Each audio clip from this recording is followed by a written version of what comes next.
On this episode of the Oklahoma Breakdown with Ikard and Lehman, presented by Riverwind Casino, we recap OU's loss to Florida State in the Cheez-It Bowl and then give you a quick preview of the College Football Playoff Semifinals.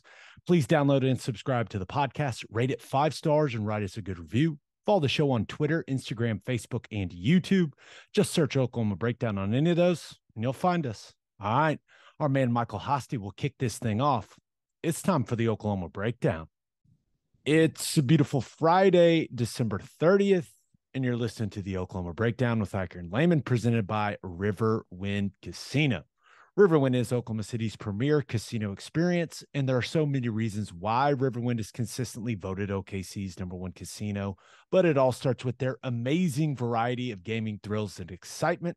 Riverwind's beautiful award-winning environment plays host to more than 2,800 of the latest electronic games with a huge selection of table games, including blackjack, blackjack match roulette, and Teddy's favorite, craps. No matter what your game, Riverwind has it in spades and hearts. And to learn more about their gaming promotions and entertainment options in the month of December, visit riverwind.com.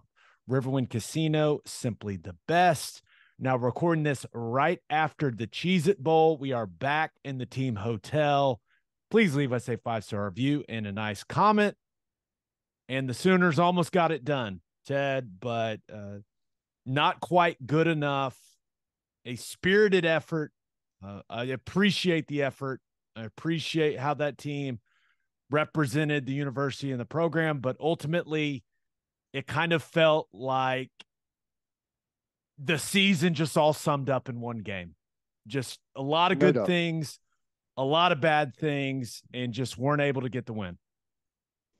Yeah, it was frustrating. I thought a lot of the young guys actually ended up playing really well. The 2 running backs came in, performed just awesome. I know Sawchuk had the fumble late. That was, really costly, but you have to just kind of credit Florida State. They made some plays there. That guy came up, put a big shot on the forearm and opened up for the ball to come out. They played good. Offensive line, I mean, given the circumstances and the opponent, thought they did some really good things.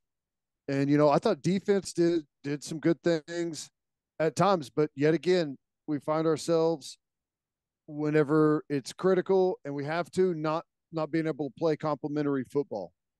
Yeah, but before we kind of go by each side of the ball like we normally do, the crowd, it was a road game for OU, essentially, and credit to Florida State's fan base. They showed out. 62,000 was the announced attendance, and maybe 5,000 OU fans. Maybe that's being generous, but so it essentially turned into a road game for Oklahoma. And I thought that they handled the environment well. And it was actually kind of fun. I know it was unfortunate that, our all alma mater was having to play in that type of environment. But as far as a bowl game environment, it was actually a pretty cool bowl game to be at. Like it was, for the caliber of bowl game that the Cheez-It Bowl is, it was as good of an atmosphere as you could ask for. It was. I agree. Rarely do you see a stadium that is that full.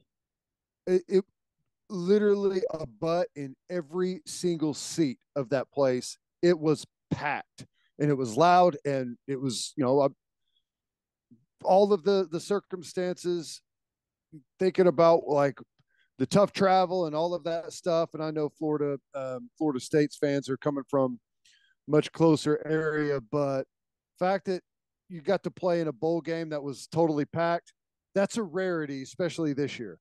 Yeah, it was cool. Let's start with the defense, right? Florida State, a lot of talent offensively. I thought as far as playing the run, they gave up some big chunk runs in the second half, but overall thought that was, if you're looking for what the defense did well, thought they played the run pretty well, but just ultimately gave up too much in the pass game. Too big of a cushion, too many explosive plays in the passing game for Florida State. Yep. It was frustrating. They were killing us with some of those stop routes, but it's tough. you say, quit giving such a cushion. And then you see Johnny Wilson streaking down the field, making one-handed grabs on go balls. And, it's not easy duty. I understand it. It's just, that's the nature of the game. And, it was tough. We didn't do a very good job getting pressure on Jordan Travis. Thought way too many times we rushed past the level of the quarterback and allowed him to either step up or get outside and either beat us with his legs or find some room that he could step up and really had good, clear vision down the field and throw the football. So we made it hard on ourselves there. I thought we did a really good job for a big portion of the day stopping the run. I thought we were tough, thought we were physical, thought Stutzman played a hell of a game. He tackled, maybe the best he has all year. But then we had a couple of times where we whiffed on guys. We had some missed tackles. We had an opportunity to vice tackle, had an opportunity once to use the sideline as an extra defender to make a tackle. We just gave too many free plays. And, man, I think we've had 4 straight losses, I believe, by 3 points. And it just goes to show you, like, how tough it is and how tight these games are, and every single yard matters. I feel like, sometimes on the broadcast, people may get annoyed whenever, it's first down and we get a stop for a gain of 3 yards and it's 2nd and 7, and I'm frustrated because we had an opportunity for a 2-yard tackle for loss or a no gain, and now it's 2nd and 7. It's like, all of those things matter. Like, if you want to play good, legit, stuff people defense, you cannot yield free yardage anywhere. And, I thought for a good portion of the night we didn't, but there was just, one too many times that we gave them a free play with a missed tackle or a misfit. And, like we've said all year, still has not changed. We have no margin for error right now with this football team. And, we had even less of a margin for error given what the roster looked like whenever we kicked the ball off. But, all that being said, I still think that there was some really good play out there. Like I said, Stutzman, I thought he was great. Thought Bowman played well, had the interception. I thought, up front, Isaiah Coe was tough as nails. Ethan Downs made a nice play chasing it down from behind. There was good stuff happening out there, but unfortunately just, a handful of plays ended up being the difference. Yeah. And I think, when they look back on this game defensively, they're just going to be frustrated about how they played in the fourth quarter. Right. Yeah. I mean, you mentioned there are some stretches of really good play, but, and this has been a bit of a theme, right? When this defense needed to get a stop, right? They couldn't get a stop. You look at Florida State's last 3 drives, especially the 2 touchdown drives before the final drive of the game to kick the game-winning, or what eventually was the game-winning field goal.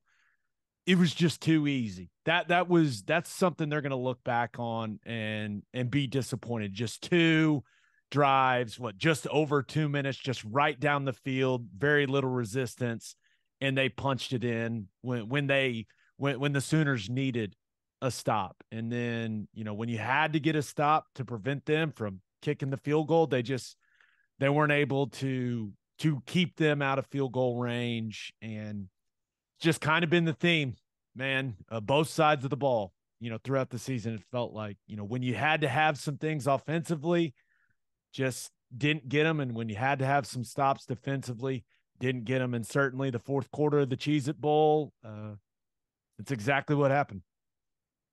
Yep. No, I agree. And credit them. I thought Florida State did some really good things. Johnny Wilson had himself a game. That was a hell of a catch, man. Whew. Yep. Hell of a catch. He went up and got that other one that I thought was an overthrow.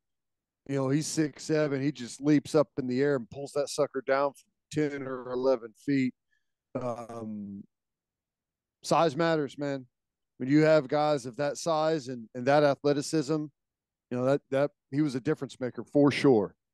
I really thought as a whole that OU's defensive line held up well at the point of attack. I thought the main issues when it came to tackling was, we were second level, third level type situations. Guys unblocked, they're free to make plays, and really struggled at points in time to tackle in space at linebacker, at Cheetah and at safety.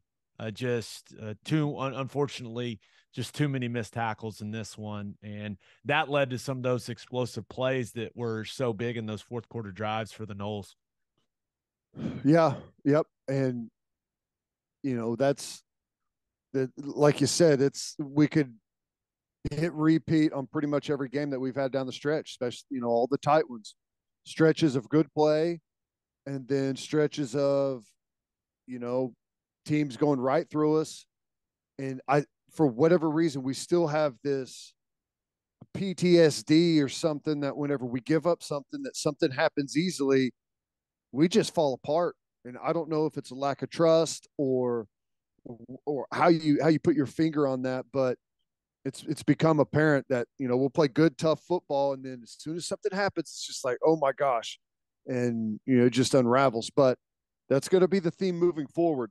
Like whenever this team goes back, these coaches go back and evaluate this season, and I know they already have, but the thing that's going to stick out is way too many layups missed, and mainly that's tackling, and some of that comes down to mental mistakes, not lined up properly, not understanding what your responsibility is, and results in a missed tackle, misplay. But there's a lot of stuff. Like, again, credit Florida State, but we should have won that game. We had plenty of opportunities to win that game.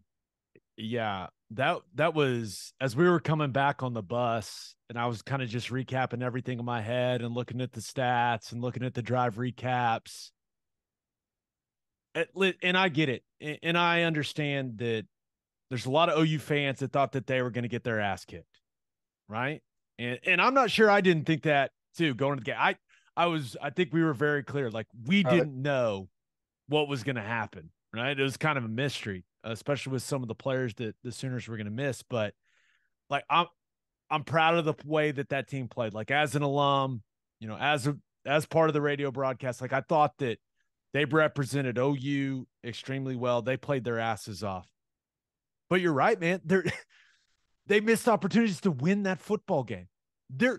Florida State, I mean, everyone that watched that game, Florida State was not much better, if better at all, than the team that Oklahoma trotted out there.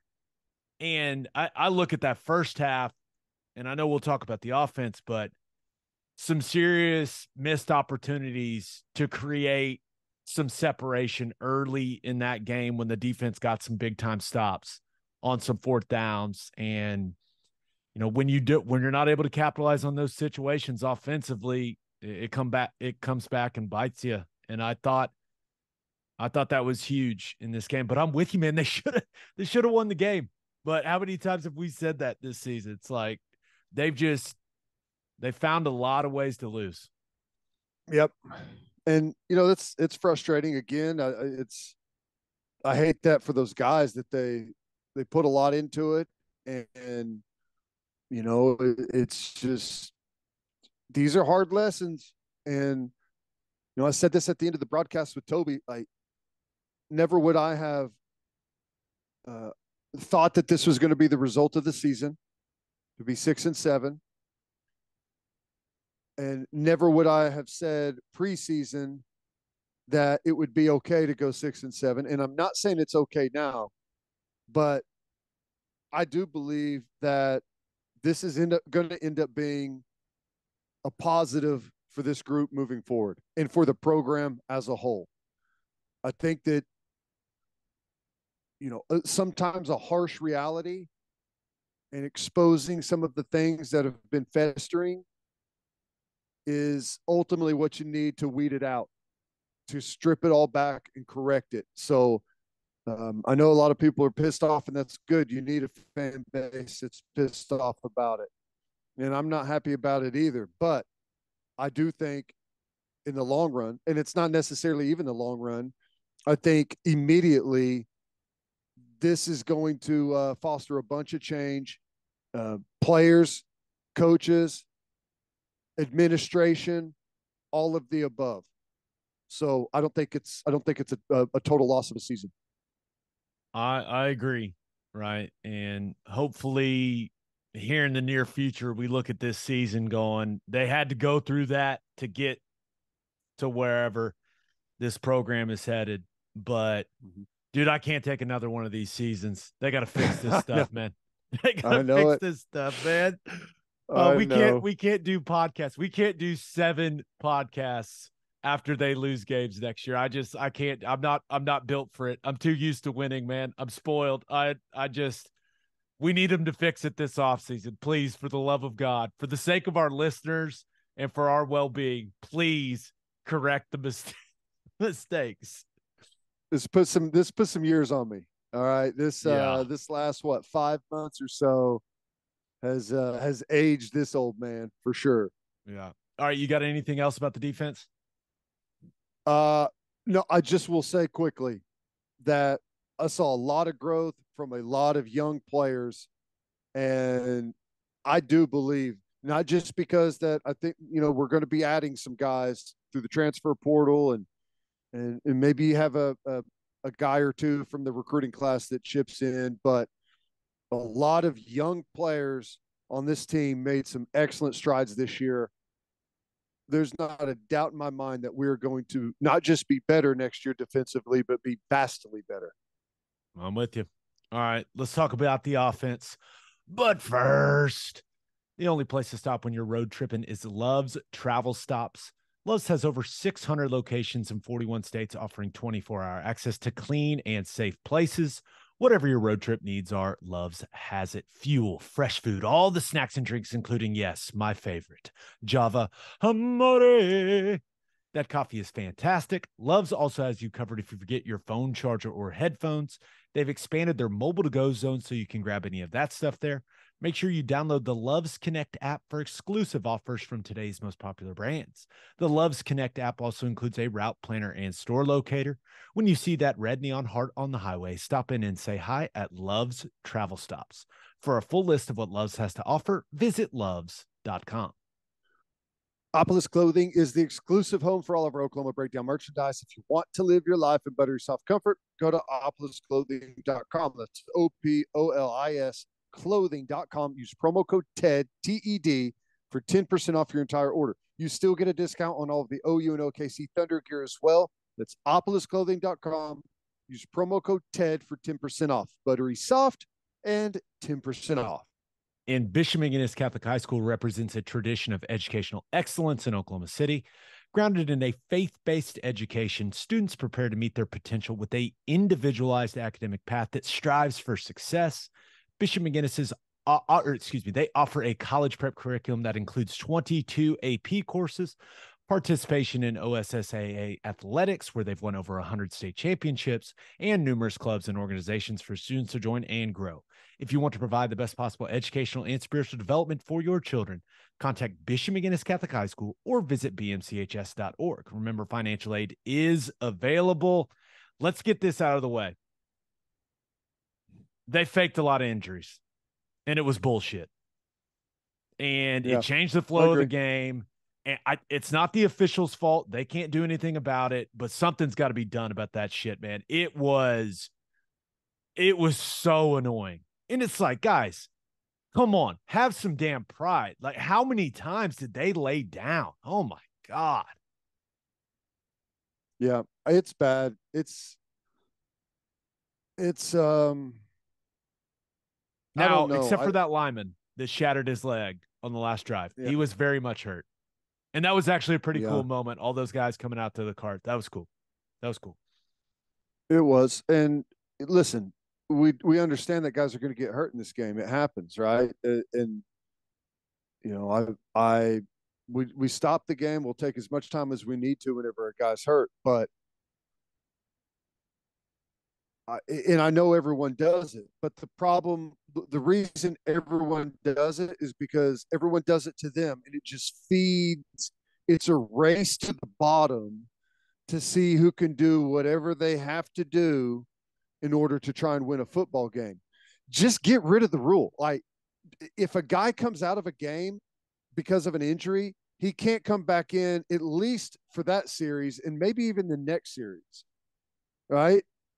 There's supposed to be.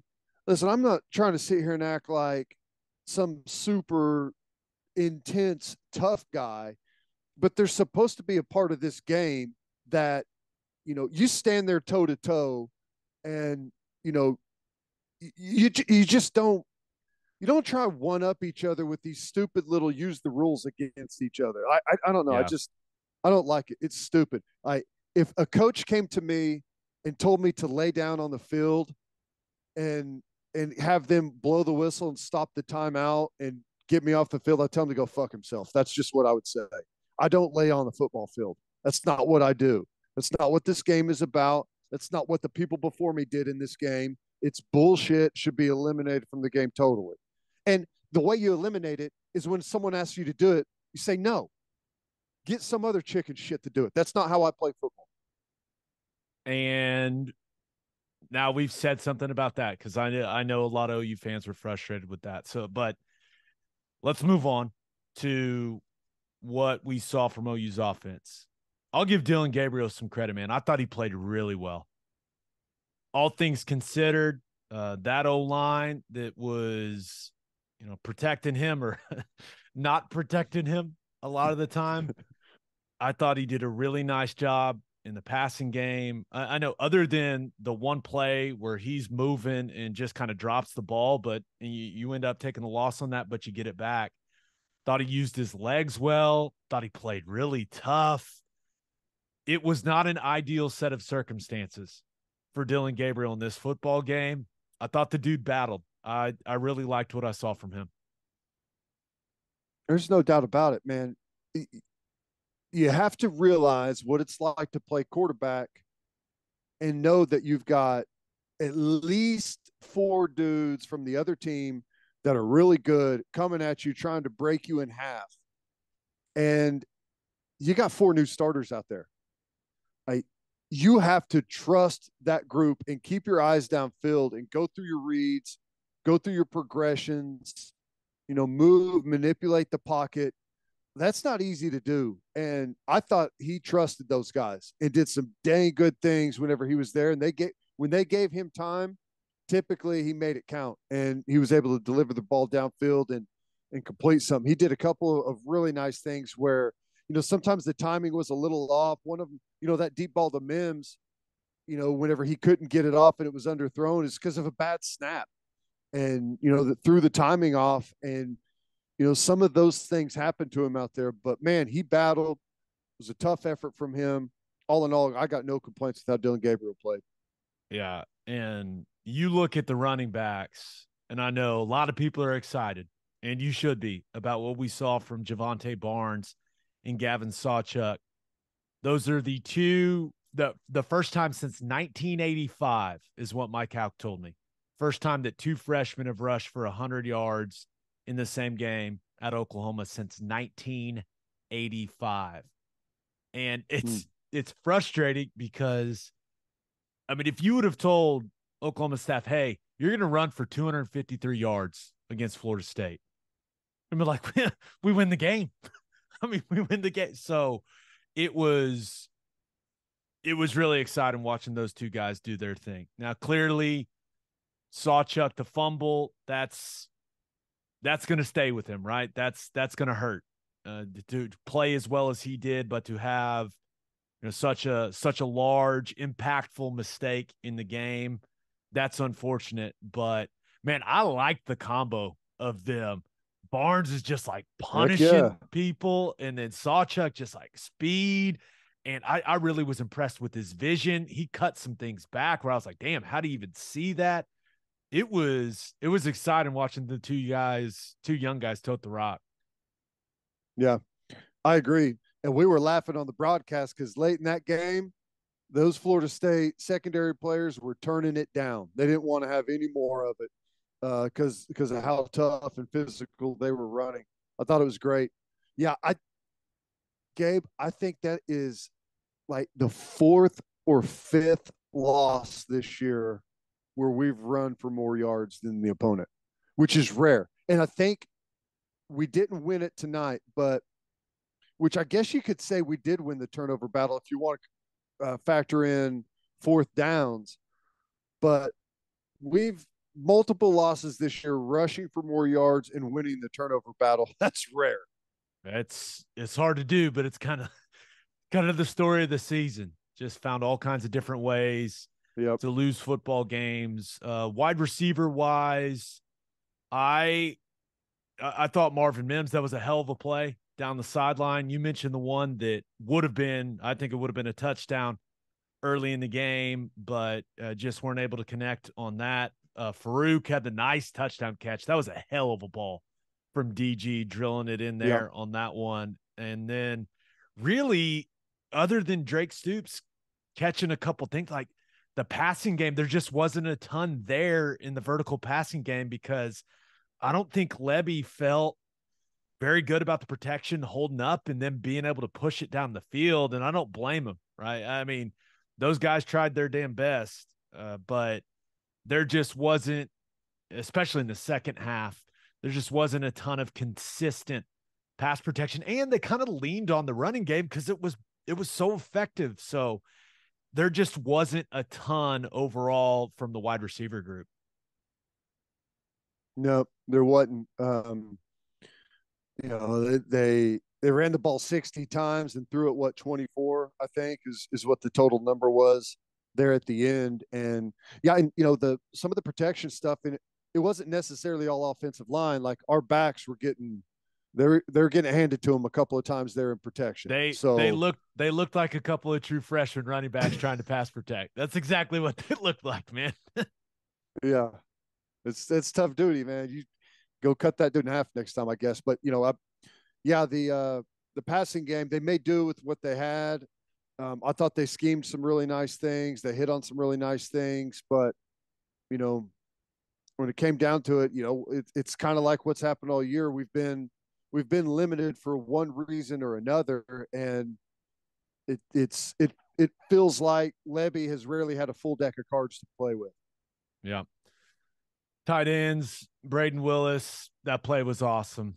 That play was his season in a nutshell, man. Him catching that in the middle of the field and dragging dudes down the field and just flexing when he got up. That's one of my favorite plays of the season, just because I was so happy for him because he deserved that with the way that he's played and carried himself. And also, and I know people probably don't pay a ton of attention to some of the collisions that he has on those split zone or that insert zone play. Him and Jared Verse swapped some paint in this football game, and it was fun to watch. But I hate it that Braden wasn't able to go out with the win, but what a tremendous season for him. And I thought he played another really nice game. Great game.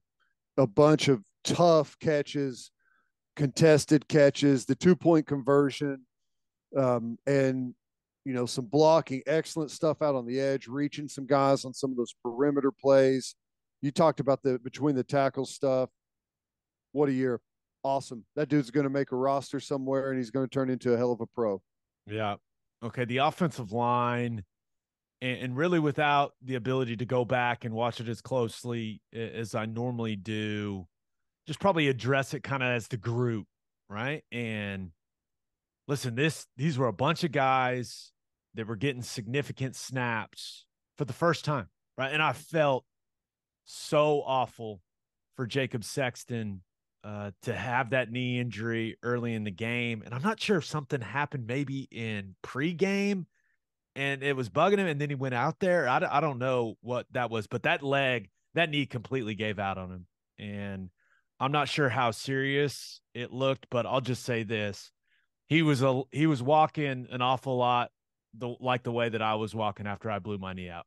I don't know how bad it is, but I'm a little concerned that, he's going to have a long rehab in front of him. But I know he had penalties.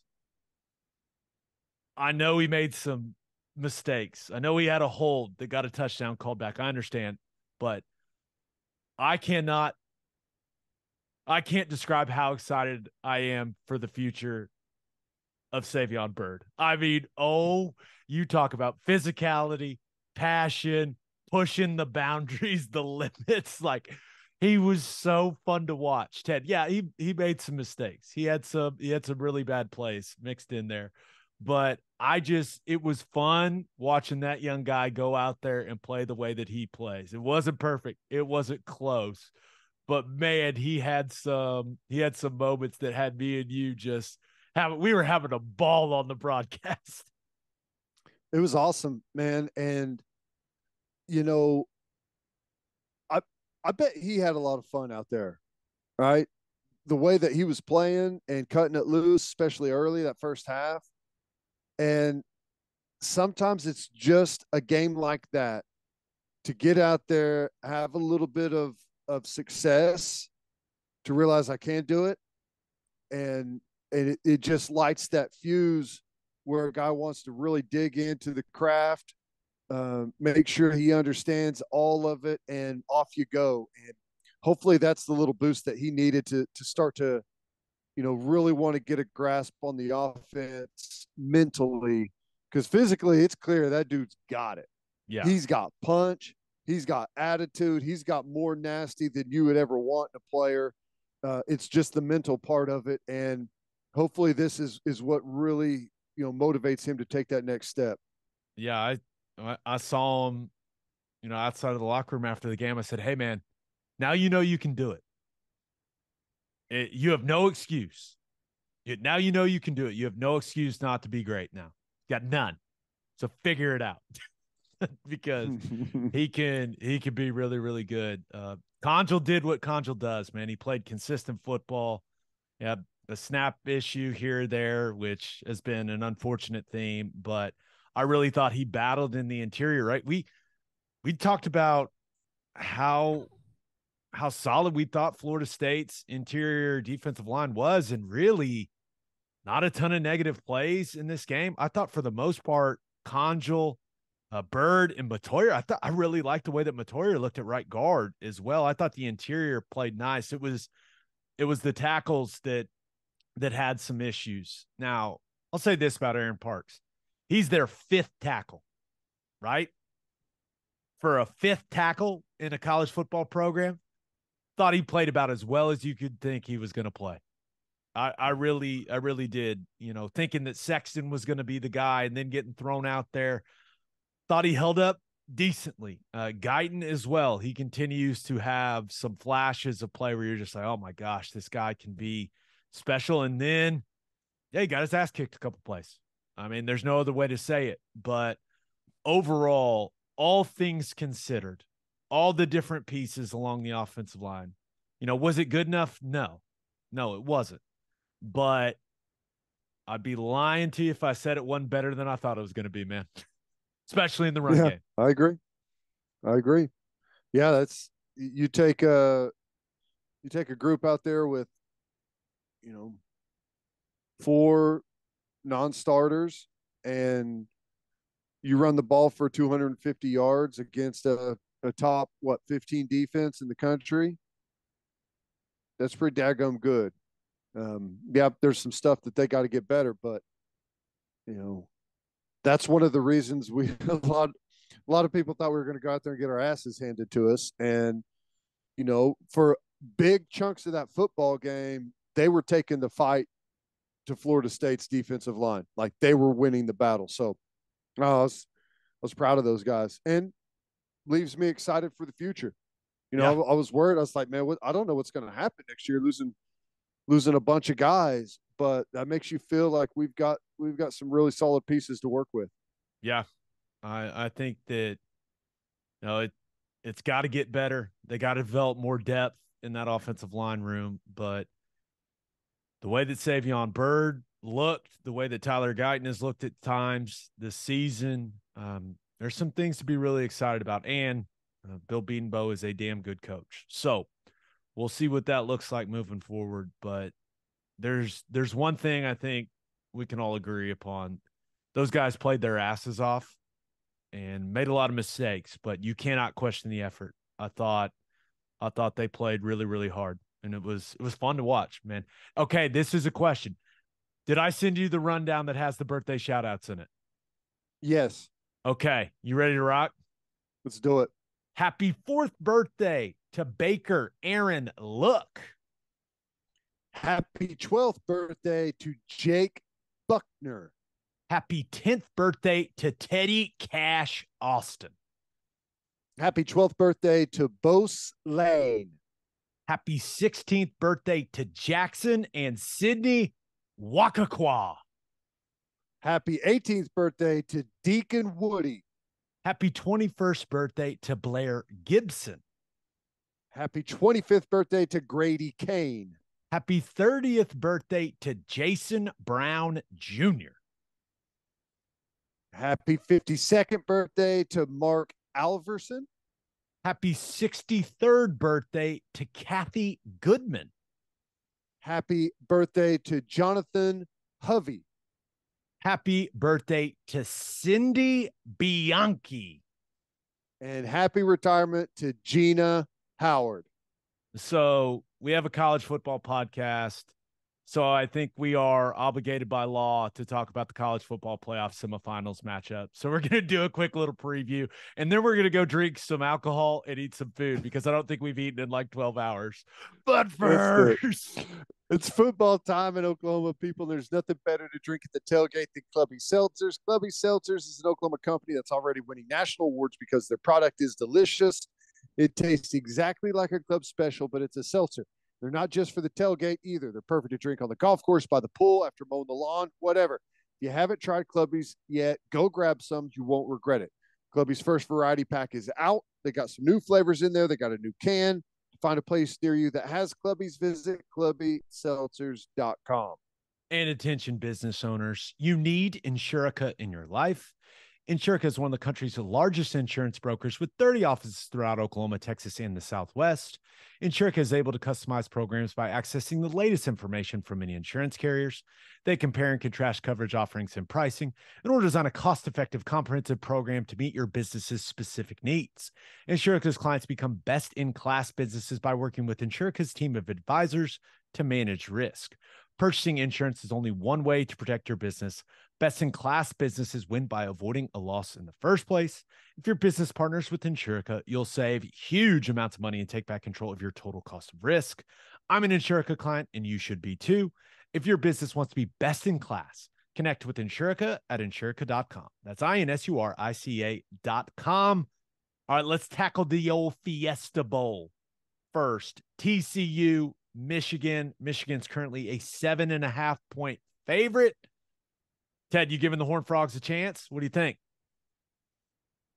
Absolutely, I give them a chance. I think that what TCU has offensively at the skill positions and team that up with a quarterback that could do what Max Duggan can do with his legs, it equals an offense that Michigan has not seen this year. And I know Ohio State has, an excellent quarterback and, an unbelievable group of wide receivers. But I think TCU's is better. And you throw a quarterback that can scramble in there and the 1-2 punch that they have at running back. I think that this offense is something special. Now, the question is, how many opportunities are they going to get? Michigan, the way they play football, I think they're going to line up and just try and run it right over the top of TCU, slow the game down, try to limit the amount of possessions that TCU's offense gets. But, if they can do some things and stop the run a little bit. I know that's the same thing that Ohio State tried to do, pile the box, force them to beat you through the air. And in that game, they were able to. I think the TCU is going to really give themselves a chance. Yeah. And we're not really going to know if TCU's defensive line can hold up against that Michigan offensive line until this thing gets played, right? I mean, we're not going to know it until it gets played. And if they can do that, I think this is going to be a great football game. One interesting matchup along the line of scrimmage in this one. Dom Williams, that freshman nose tackle for TCU, who you and I both agree is going to be a hell of a football player. He's a true freshman, and he's going against arguably the best offensive lineman in the entire country, right? Oluwatimi, the center from Michigan. He won the Remington and he won the Outland. The dude is a baller. So Some you people got a say true he's the best freshman football player in the country. Yeah. I mean, he is legit.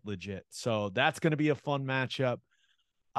This is something I've been thinking about. Like, and I know JJ McCarthy is more talented, probably. Most people would say he's more talented than Max Duggan, but I feel like TCU has a QB advantage going into this game. Like, I feel like Duggan's not going to flinch no matter what. Like, he's seen every possible situation. Like, he's going to be ultra confident. I just feel really good about Max Duggan coming into the game. Now, maybe McCarthy comes out and really plays well and he's slinging it all over the place and he's using his leg. Maybe that happened, but I kind of feel like the Horned Frogs have a QB advantage in this game. They certainly have an experience advantage. Yeah, I think they definitely have a QB advantage. Not to say that gives TCU like the overwhelming chance to win the football game. I mean, I think it's going to be incredibly tight. Not exactly sure how it unfolds, but I think Max Duggan definitely is the edge at quarterback, and maybe not even edge. Like, I think he may be, at least in my opinion, like a big step ahead at quarterback. But there's other places where Michigan is going to make up for some of that. I think TCU is going to be able to score a whole bunch of points, but I think Michigan is too, and I just don't know how many opportunities TCU is going to get at it. Like, that's the one thing is I feel way better that Michigan's defense is going to find a way to settle in and get stops. Like, I'm not sure about TCU's. Now, their defense won them some football games this year, but they didn't win them football games against a team like Michigan that can run it like Michigan can, that has an offensive line like Michigan does. So that's the real thing for me is, like, I think TCU's offense is going to be just fine, but I don't know how many chances they're going to get, and I don't know how their defense is going to hold up. I'm more intrigued by how TCU's defense holds up, and this is why. Michigan's got a hell of an offensive line, right? McCarthy can add in the running game. Donovan Edwards is a very talented back. They don't see this defense much in the Big Ten. They don't see the 3-3-5 and the way that the different guys can be the fitters in different spots, like, and where things are coming from. And it's weird. Like, it changes the way you have to run the football. And it's odd to play against. And if you're not used to playing against it, then it can be a little weird. Like, you can prepare for it in practice, but those guys are never going to run it as well as you're going to see it on game day. And I'm just interested to see if we see Michigan's offense look out of sorts at all in the running game, trying to block a scheme that they rarely see in the Big Ten.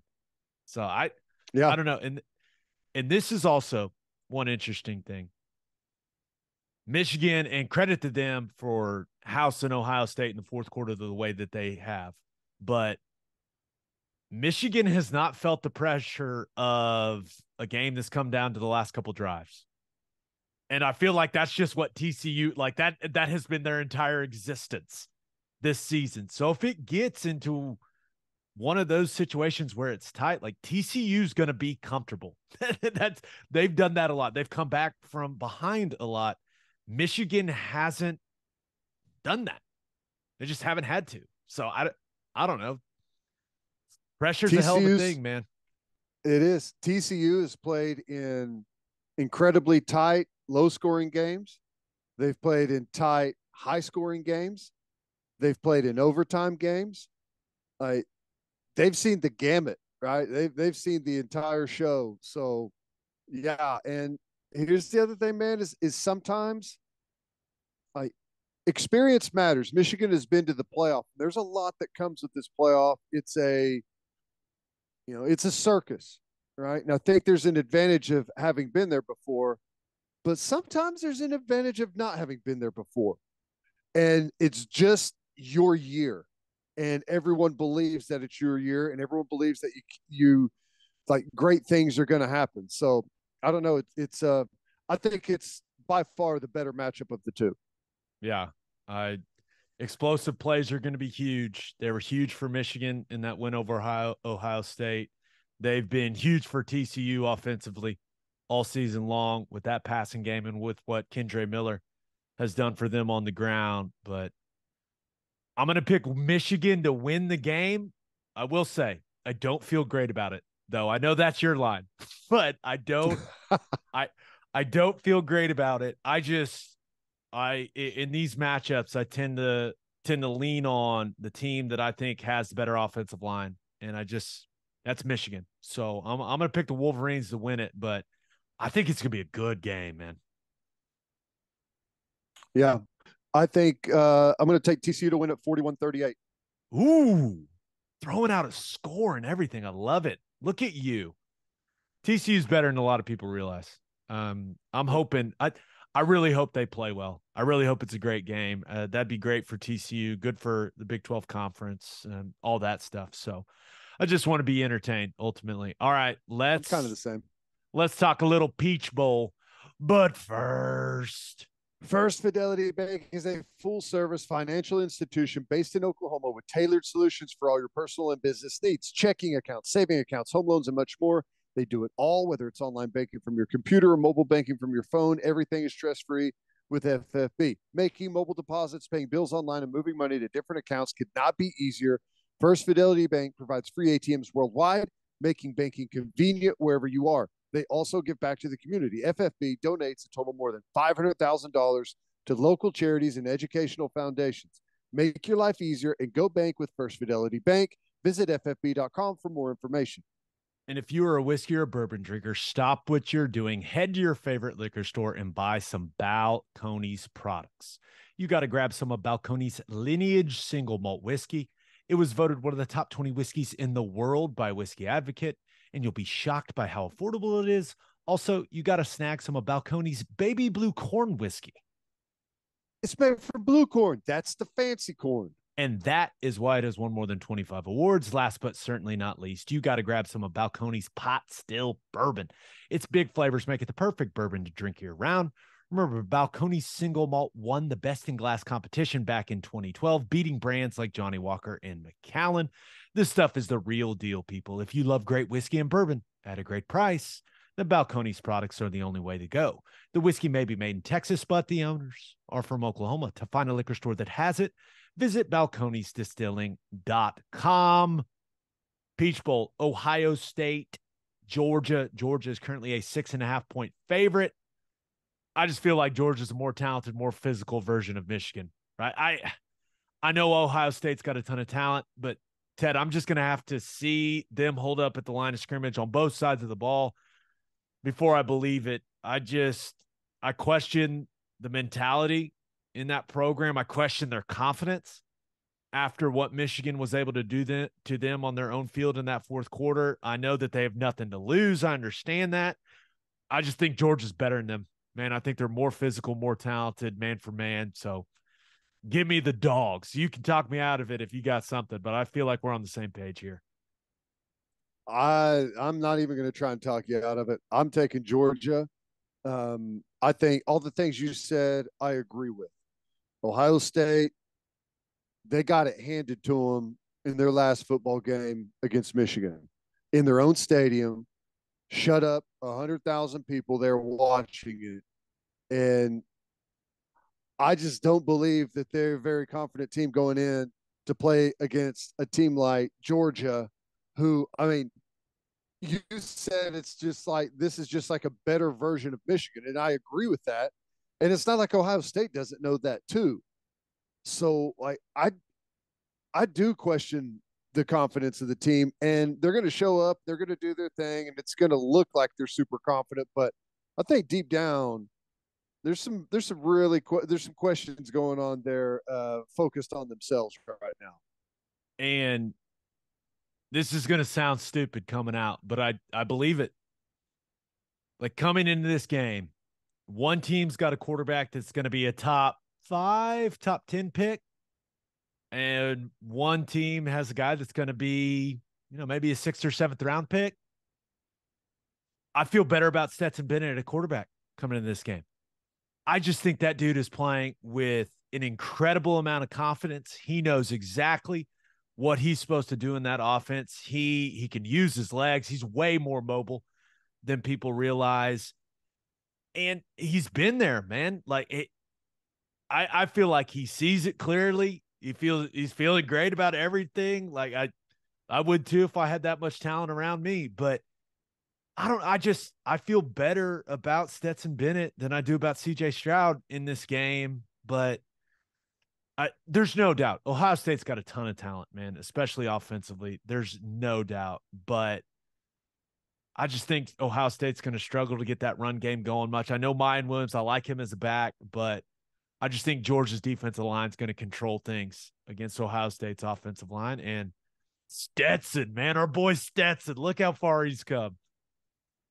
I know. We were laughing whenever he first took over for Georgia, and look who's laughing now. Dude's got a national championship. He's been overlooked ever since he's taken over that job, and is still overlooked right now. I mean, most people are going to be talking about CJ Stroud in this game, but I agree with you. The dude performs. His numbers aren't going to blow you away whenever you look at it overall throughout the season. But here's the thing. He doesn't have to have huge numbers. Georgia is not chasing like some offensive-minded football teams like Ohio State and some others. Like they're chasing statistics for their quarterbacks. Right? That's what they're trying to do. They're trying to gain some clout and gain some whether recruiting advantage or whatever it is by having their offensive players go out and win big time awards. And, maybe Georgia will get into that at some point. But right now, they're trying to win championships. And that is a defensive team, and they play to that. So Stetson Bennett is not going to blow you away with anything statistically because that's not what they're trying to do. So, yeah,